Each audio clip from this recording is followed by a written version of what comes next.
اب اللہ کے نبی صلی اللہ علیہ وسلم کی عادت مبارک تھی، آپ فجر کے بعد صحابہ سے خواب سنا کرتے تھے، جس کا صحیح ہوتا اس کو شکرانے کا کہتے، جس کا کوئی غلط ہوتا تو آپ اس کے لیے اس کے زائل کا طریقہ بتاتے کہ اس کو زائل کر لو، کیونکہ آپ صلی اللہ علیہ وسلم نے فرمایا اچھا خواب اللہ کی طرف سے ہے، برا خواب شیطان کی طرف سے ہے۔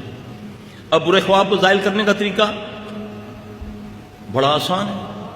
صحابی کہتا جب سے میں نے یہ اپنایا پہاڑ جیسے بھی خوابوں کے بارے میں میرے دل میں کوئی خوف ہی نہیں رہا۔ اب ہمیں جو بتایا گیا، ہم جب بھی کسی سے پوچھیں، کسی بھی بھائی سے کوئی علم والا تھوڑا سا ہو تو بس جی اعوذ باللہ پڑھ لیا کرو، تھو تھو کر لیا کرو۔ اب حدیث کچھ اور بتا رہی ہے، میں کچھ اور بتا رہا ہوں۔ پہلے آپ تھتکاریں گے الٹے کندھے پر تھو تھو تھو کر کے اس کے خواب کا تصور کر کے، پھر ایک دعا ہے اعوذ باللہ من شر الشیطان و شرہ، اعوذ باللہ من شر الشیطان و شرہ، اس کو 3 بار پڑھیں گے، اس خواب کا اثر زائل ہو گیا۔ اگر برے خواب کو زائل نہیں کرو گے اس کا اثر 40 سال سے زیادہ معلق رہے گا، یعنی کہ ساری زندگی رہے گا۔ یہ میں اپنی طرف سے نہیں کہہ رہا، حدیث میں موجود ہے۔ برے خواب کو زائل کر لو۔ کتنے بھائی ہیں جن کو آتی ہے؟ رہنمائی تو دے گئے ہیں رسول اللہ صلی اللہ علیہ وسلم۔